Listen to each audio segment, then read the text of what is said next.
muy ci Covid bi nga xam ne ñu ngi dégg ay variants yu yéeme chaque jour ñu ngi di dee comme des mouches vraiment mu nekk loo xam ne aussi lu métti la vraiment tey nga nekk ci commune boo xam ne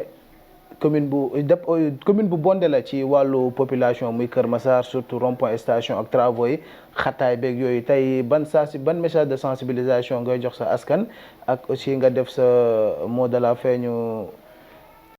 waaw d'abord dañuy sant di gërëm l'État du Sénégal ak le ministère de la santé à travers le ministre Abdoulaye Diouf Sarr ak toute l'équipe sanitaire bi nga xam ne depuis ba mbas bi commencé ba léegi ci réew mi ñu ngi jaayante di def seeni kéemtalaay kàttan pour que feebar bi jóge fii ndax ñooñu c'est des Sénégalais comme ñun te dañoo am seeni mission waat ne mission bi lan la mooy taxaw wér-gu-yaramu Sénégalais yi kon ñooñu saa su nekk war nañ leen amal njukkal. yaa ngi gis ñoom guddi ak bëccëg boobu ba léegi tooguñu te ñu ngi def ay jaayante sonn nañ loolu ci bëgg taxawu Sénégal ngir mbas mi jóge fi ñooñu saa su nekk war nañ leen delloo njukkal ndax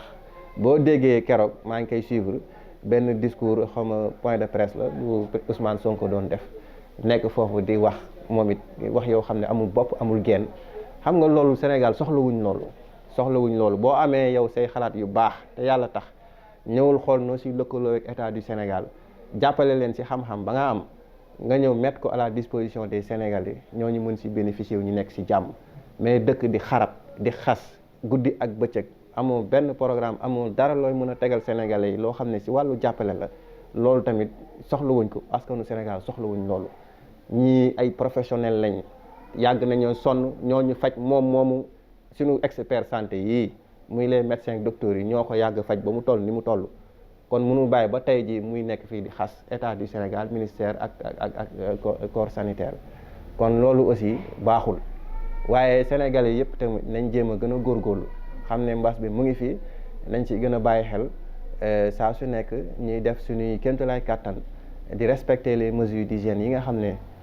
les mesures préventives yi nga xam ne ministère de la santé ak acteurs sanitaires yëpp digle nañ ko. bu ko defee nànk-nànk ak ndimbalu borom bi je pense que feebar bi mun na dem ba ñu fàtte ko sax jàpp ne amatu fi waaye nag sonal nañu lool moom te ñuy tàllal loxo aussi kilifa diine yi ñu def seen wàll ci côté def ay jaayante ñaan réew mi dellu si jàmm feebar bi mun fee jógee ñoom am nañ ci mën-mën